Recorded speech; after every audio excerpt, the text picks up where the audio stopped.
Welcome, everyone, to episode 2 of the 1 Yard Line. I'm your host, Jared Vinecourt, joined by my co-host, Nick Teroric. We have a great week of NFL for you here today. And, Nick, let's get right into it. Cincinnati and San Francisco, big game in the Bay Area, and San Francisco drops their third straight. What did you think in this classic matchup between the 49ers and the Bengals? I think that it's official that the Bengals are back. I feel like their offense is clicking on all cylinders now. I think Joe Burrow is fully healed from his injury that was hampering him early in the season because he's looked great the past couple games. All of a sudden, the Bengals, they were 1-3, and now they're 4-3. Just like that, they're right back in the AFC North race. So, I mean, I think Bengals fans, there might have been a little bit of panic early in the season because it did look really bad early in the season for the Bengals, especially that Browns game. Like it looked really bad for the Bengals early in the season. And I think at this point, we kind of know now that it was really just Joe Burrow's injury that was kind of holding them back early in the season. And now they're back in contention in the AFC, in my opinion. They look like they're not quite like I know there's the 4-6-2 teams that we'll get to later in the AFC right now that are all tied for the number 1 seed. But I think Cincy's just as big of a threat as those teams, honestly, because, I mean, we've seen Joe Burrow win in the playoffs. We've seen the Bengals make deep playoff runs the past 2 seasons now. And the Bengals are also the only team that has gone into Arrowhead and beat Patrick Mahomes in the playoffs, so at least since the Tom Brady Patriots did. So with that, I think the Bengals are back on track. I think that they're going to have a really good rest of the season and make a nice run at the Ravens for the AFC North. Yeah, you said it best. Burrow is back. It seems like from his injury, he's healthy. He's healthy. And not only is Burrow back, but it looks like Jamar Chase is back too. Had 10 receptions for 100 yards. I believe he had 3 touchdowns against the 49ers, something like that. Yeah, he was going off. But you take a look at the numbers here.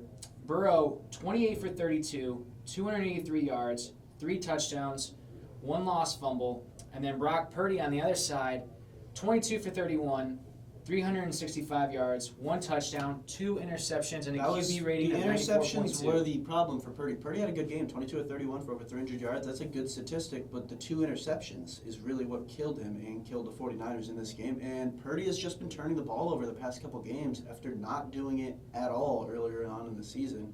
And I think that was part of what made the Niners so good early on in the season. They didn't turn the ball over. Brock Purdy managed the game, made the right decisions, and he was just good when it mattered most. The last 3 weeks, he hasn't been. I know there was still some effects of that concussion that he might have gotten in Minnesota. He was questionable for the game, ended up playing.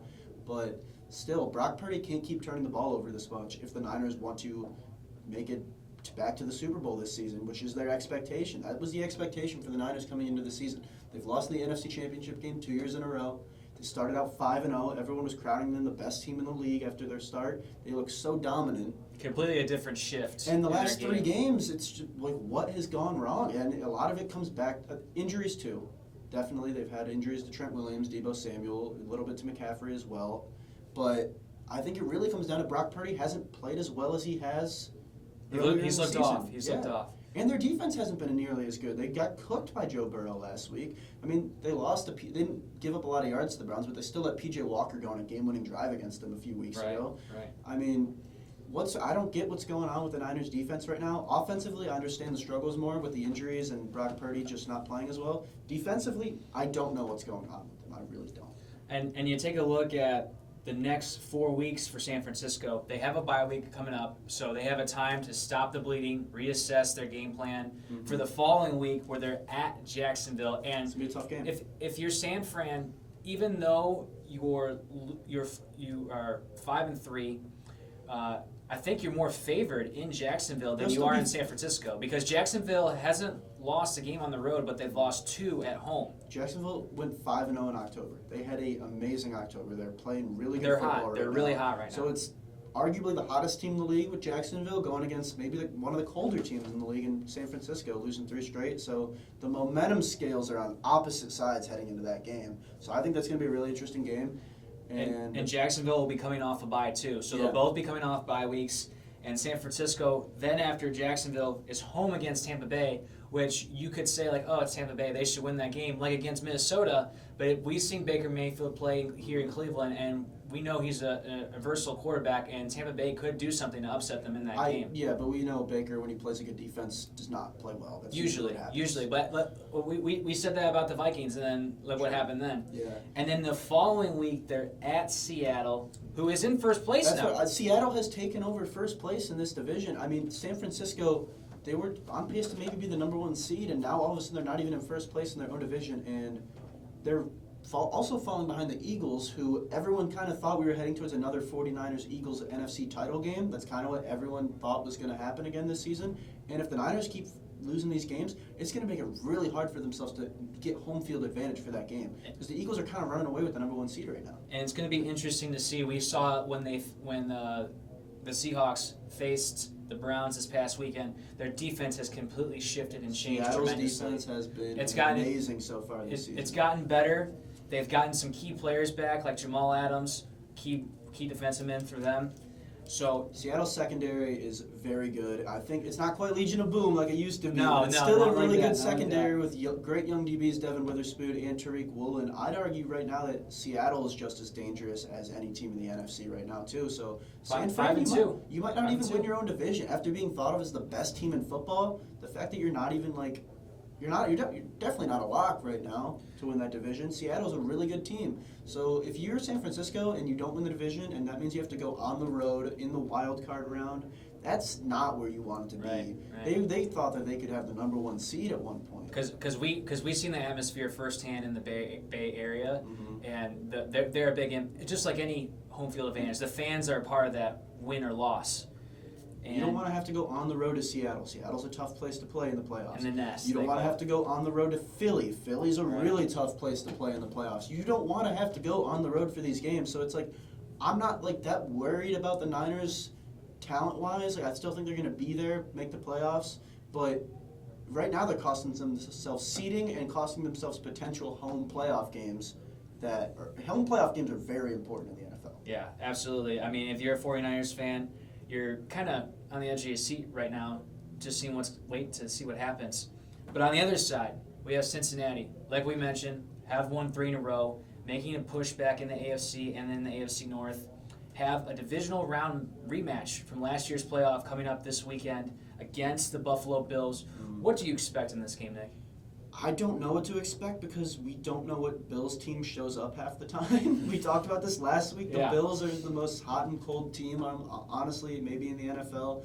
Like, one week they'll show up in a big game and one week they won't. Like, one week you'll be watching Josh Allen. He looks like the best quarterback in football, making all these crazy throws, running around like crazy. One week he looks awful because he's turning the ball over 3 times. So I don't know what to expect going into this game, but I do think that it's going to be a really fun game to watch. And Sunday football. I think it should be a close game. I do. I think that the Bills will the Bills obviously lost to the Bengals last year in the playoffs. They got kind of killed. It was 27-10. It wasn't even close. I think Josh Allen's not going to want to let that happen again. Not going to want to get embarrassed. And if the Bills get blown out in this game, their spot in the AFC, in my opinion, is way down. Like, they're not even close to the top if they show up and don't show up in this game.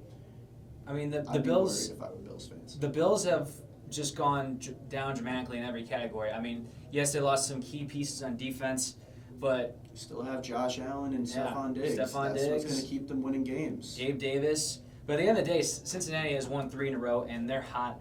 I do anticipate them winning this game, but like you said, I do think it's going to be close. It's also going to be an emotional game because obviously the regular season matchup last year got canceled in the first quarter after the Damar Hamlin thing. Yes. So, I mean, it's going to be an emotional game on both sides. It's a playoff rematch. Obviously, the Damar Hamlin situation. It's going to be an emotional, high-intensity game, in my opinion. So I really hope it just is a close game all around. Yeah. I really do. Because we've talked about it sometimes off the show and on Come On Ref, that sometimes the primetime games, they don't live up to the hype. And we ask ourselves, why would they schedule this on prime time? Like the Bears and Chargers last Sunday night, like why was that a primetime game? Why are we watching Tyson Bagent on primetime? There's no reason for that. Yeah, absolutely. But definitely looking forward to the primetime game this Sunday between the Bengals and the Bills. We move over to the other side, NFC. First things first, Minnesota able to get the victory over Green Bay, back to 500, but Kirk Cousins out for the season with a torn Achilles. And just devastating for Vikings fans because they were on the high rise. You start 1-4, you think that you might be headed towards a lost seed. You lose Justin Jefferson after you starting 1-4, but somehow they are able to step up, win 3 straight games. The rookie Jordan Addison out of USC has stepped up amazingly since Justin Jefferson went down. He has been a stud, absolute stud. And I think having Jefferson when he comes back, Jordan Addison, and T.J. Hawkinson as your receiving weapons. This Vikings offense, if you get with, obviously now with no Kirk Cousins, but if you can get good quarterback play, that is an insane passing offense that you can have with that trio of targets to throw to. And that's really what their strength has been this season, was their passing offense. And now Kirk Cousins is down. What are they going to do? I think they just ride it out. I do. Yeah, they're going to rely on Jaron Hall, the 5th-round pick out of BYU, 164 overall. Minnesota currently sits 3rd in the wild card race in the NFC. And you look at their next 5 games, Nick, they go to Atlanta, they're home against New Orleans, they go to Denver, home against Chicago, have a bye week, and then they're on the road in Vegas. Those are doable. Those are doable. They definitely are. And that's why with Jaron Hall, like I said, they have a great group of receivers. Can Jaron Hall use that to his advantage and just not turn the ball over, make smart decisions, and just let his playmakers do the work? That's really all he has to do. Because the Vikings' O-line this season has been really good too. They have a really good offense. The Vikings do. And their defense has been playing better in recent weeks. So I don't really know what you do if you're Minnesota. You have a good team, but do you make the move for a veteran QB? That, in my opinion, no. I don't either. Is a Jameis Winston or Ryan Tannehill going to put you over the edge to make any sort of playoff run? No. Because let's be honest, Kirk Cousins' contract ends this season. They already might be in the market for QB in the draft. Yeah, so they're not going to re-sign him. Nor do they want to trade. Yeah, nor do they want to trade for a quarterback. So I do think you ride out with Jaron Hall, see what he's made of, and if he's able to do something for Minnesota to get him in the playoffs, maybe who knows? They might not even. Or if he completely sucks, you end up with the top 10 draft pick in a quarterback draft class that's supposed to be really good. And I think any rookie quarterback would love to go to Minnesota right now with those receivers, with a good offensive head coach, with a good O-line. Any rookie, that'd be a great situation for a rookie quarterback to go into. And if they can land a player like Drake May, Michael Penix Jr., any of those guys in the next year's draft, I think the Vikings could really be a dangerous team going forward, especially in an NFC North that has a lot of uncertainty at the quarterback position. The only other guy in the NFC North that's really a proven good quarterback is Jared Goff. Right. Jordan Love hasn't been great this season. Tyson Bagent, Justin Fields, not great. Yeah, that's not great either. And it should be duly pointed out that the Vikings are doing this without Thielen. Like, Thielen is with Carolina this year. Well, they replaced him with Jordan Addison, and Jordan Addison has been a stud. Yeah. That's really what it comes down to. Jordan Addison has been an absolute stud for them. He scored 2 touchdowns in their win over the Niners. I mean, the guy's a really good player, and him and Jefferson, I think that they're going to be arguably the best receiving duo in the league for a couple of years going forward. I think T. Higgins, Jamar Chase, obviously there's argument there. There's a lot of good receiving duos in the NFL, but I think that this has a potential to be as good as any of them. We move on to another team in the NFC. Best record in the NFL, 7-1 Philadelphia Eagles, and it all starts not only with Jalen Hurts, but their star receiver in A.J. Brown. A.J. Brown, 6th straight game with 125 yards or better, breaking Calvin Johnson, a.k.a. Megatron's record. I mean, Nick, A.J. Brown's just been off the charts this year. He's so good. I think he's a top 5 receiver in football, for sure. I don't think so, and I think I'm glad he ended up in Philly because I feel like people have finally realized how good he is now that he's actually in an offense that utilizes him like the special player that he is. I saw his first game in the NFL was against the Browns. He scored a 50-plus yard touchdown in his very first game in the NFL. From that moment, I'm like, this dude's good. This dude's really good. And he put up good numbers in Tennessee, but really ever since going to Philly, he's completely taken off. He makes plays. He makes plays. Yeah. I mean, his numbers the last 2 seasons in Philly are ridiculous, what he's been able to do. His first year in Philly breaks the franchise record for most receiving yards in a season. And now this year he's coming back and been even better. It's crazy. Even with worse play out of Jalen Hurts, A.J. Brown has just gotten better. And the Eagles are still making it look easy because of him. Mm-hmm. And you take a look at their matchup this weekend, facing the Cowboys. Cowboys currently sit at 5-2 on the season, going up against Dak Prescott, who probably had the game not only of the season so far, but maybe Definitely. one of the games of his career. That was his best game of the season by far last week. Prescott, 25 for 31, 304 yards, 4 touchdowns, 1 interception, a QB rating of 133.7, and 2 of those touchdowns were to CeeDee Lamb. He had 12 receptions for 158 yards. So, Nick, my question to you is, do you think Dallas can keep this offensive train going against the Philadelphia Eagles? I think it will be a close-ish game, like about a 1 score, not like within 3, but I think it'll be about like a 1 score, anywhere between like 5 to 10 point game probably, because we've seen it with Dallas. When they go up against these top dogs, they just don't perform up to their standard. They just don't. And although it was really, really encouraging to see what the Dallas offense did last week, that was finally the game that we've been waiting to see out of their offense. Because their offense has so many dynamic playmakers. Dak Prescott, CeeDee Lamb, they trade for Brandon Cooks, Tony Pollard. They have a lot of really good players on offense, but it just hasn't been there this season. For whatever reason, it just hadn't been there. This was finally the game where they showed up and looked like the offense that they looked like last year and the year before that. And that's the thing, Nick, you bring up a good point. CeeDee Lamb had 12 receptions against the Rams. The next closest receiver to him was Jake Ferguson, the Cowboys tight end, with 4. Mm-hmm. If you're facing the Eagles this weekend, you can't always rely on CeeDee Lamb. CeeDee Lamb has to share the wealth. Darius Slay's going to be guarding him. Darius Slay's a really good cornerback. So it's going to be tough to get the ball to CeeDee Lamb as much as you did against the Rams, for sure, and especially now with Kevin Byard on the Eagles, too. They have a really good secondary. So, although I will say Dak Prescott in his career versus the Eagles has been good. He's won most of the time versus the Eagles. But these last 2 years, these Eagles teams have just been they've been something else. The last 2 years, Eagles teams have been really, really good teams. And Dallas, I mean, they beat them last year, but I believe that was with Gardner Minshew at quarterback was when they beat them last season. It might have been. It's going to be an interesting division matchup, NFC East rivals. And obviously, I'm going to be rooting for the Cowboys. And if they lose, I'm not going to be upset because at the end of the day, I'm expected. You expect it at this point. Every time the Cowboys go up against a top team like this, they just can't match up with them. But I do think that Cowboys fans should be excited after seeing this offensive performance from this past weekend, because it at least shows that you're gonna be able to beat up on some of these other teams if your offense continues to play like this. Like obviously not teams like the Eagles or Niners, but if your offense plays like similar to that the rest of the season, Dallas is going to end up as one of the top wild cards yet again, and they'll probably win the first playoff game and lose in the division round like they always do. Yeah, unfortunately, as a Cowboys fan, I hate to say that, but it remains to be seen. Moving on to back over to the AFC, NFL's head to Germany this weekend. 2 games in Germany. First one is the Colts and the Patriots, and then the other one is Miami and the Chiefs. Particularly, we want to talk about Miami and the Chiefs because we look at the AFC standings here. 4 best teams in the AFC. Jacksonville 6-2, Baltimore 6-2, and Miami and KC are 6-2 as well.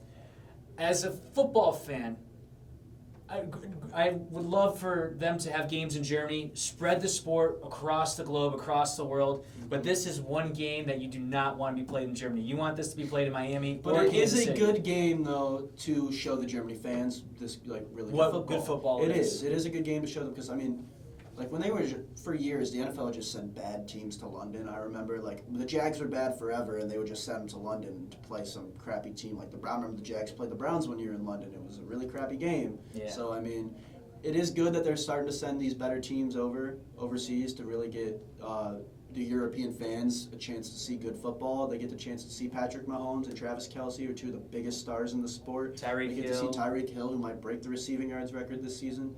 So I'm looking forward to this game for sure. But in my opinion, I think that the Chiefs will win this game pretty easily because they're coming off a loss. Patrick Mahomes is not going to let that. He's definitely going to be motivated this week. He's not going to want to lose 2 games in a row. He's not going to want to lose ground in the AFC standings because the Chiefs, they've been the number 1 seed the last few years. They've hosted the AFC title game, I believe, 5 straight seasons. They're going to want that trend to continue. And if they lose this game, it is really bad for their playoff seeding because they would drop all the way down to 4th or maybe even 5th in the conference if they lose this game. And also another reason I think they win this game easily is Miami gets exposed. I feel like when they play a really good football team. Yeah, I mean, we saw it against the Eagles a few weeks ago, and we saw it against Buffalo too. Their offense is just it's too trickery. It's too that to like really stand up. I feel like against a really good defense. It's a great offense, no doubt, but it's so finesse heavy that they can just get out physical at times. Because their O-line is not very good. Yeah, their running game hasn't been great either. I mean, since a chain went down, it hasn't been as good. Since he's gone down, Mostert really hasn't got anything going the last few weeks. So, I mean, Mike McDaniel's a great coach. I'm sure he'll scheme some guys open. I'm sure that Miami will put up some points in this game.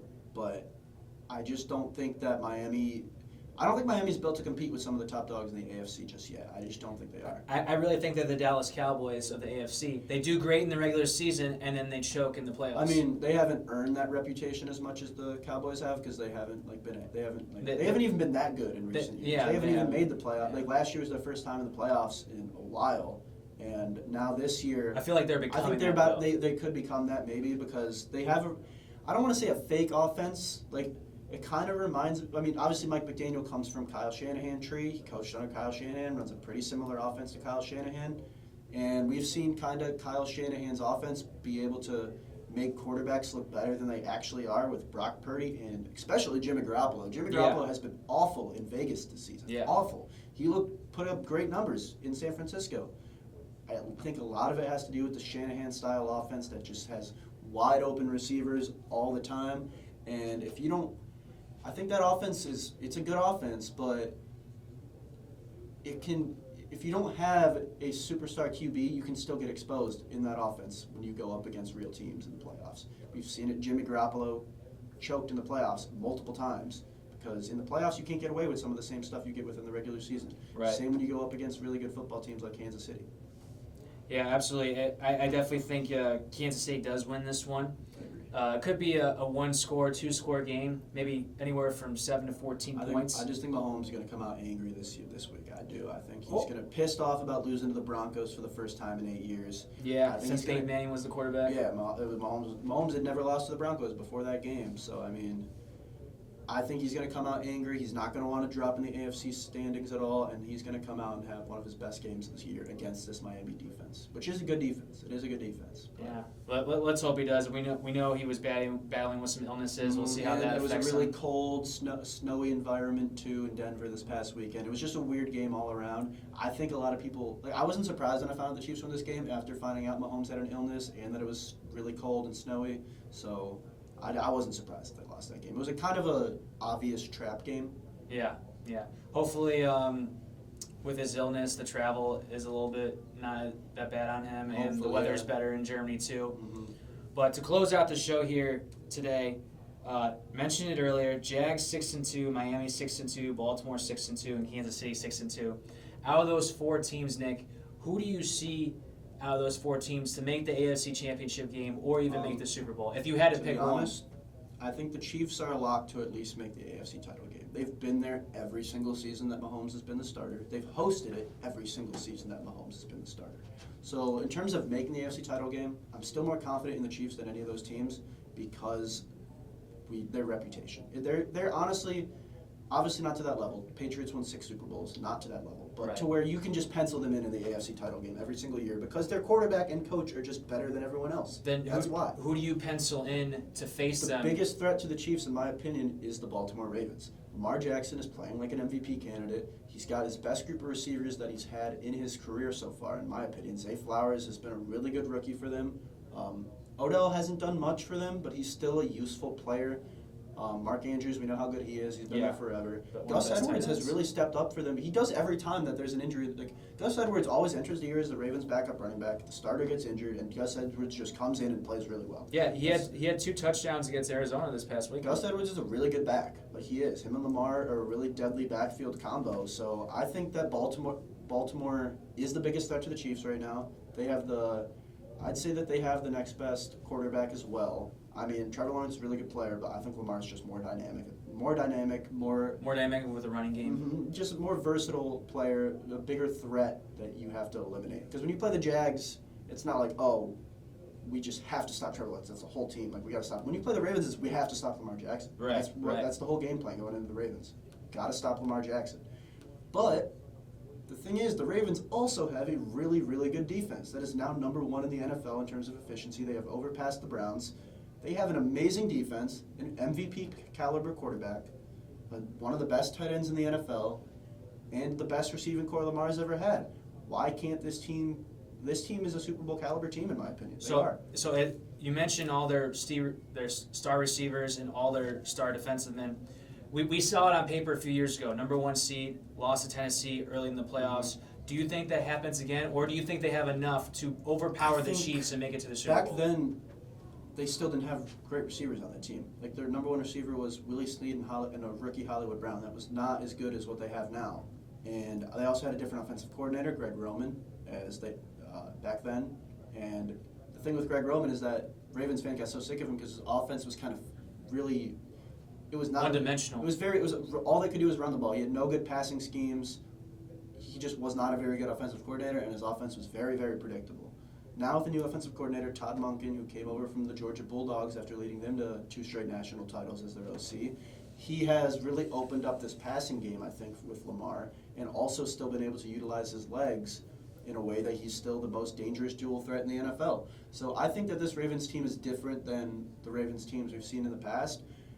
All it really comes down to with Baltimore for me is staying healthy. That's what they haven't been able to do the past couple of years. They have not been able to stay healthy at all. They have so many injuries every year, and they have this year too. They lost J.K. Dobbins for the season.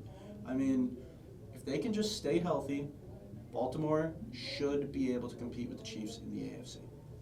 So, what about you? Who's your team? I was just going to get to that. So, we're basically halfway through the NFL season. If you had to pick your Super Bowl matchup and your Super Bowl winner, Already?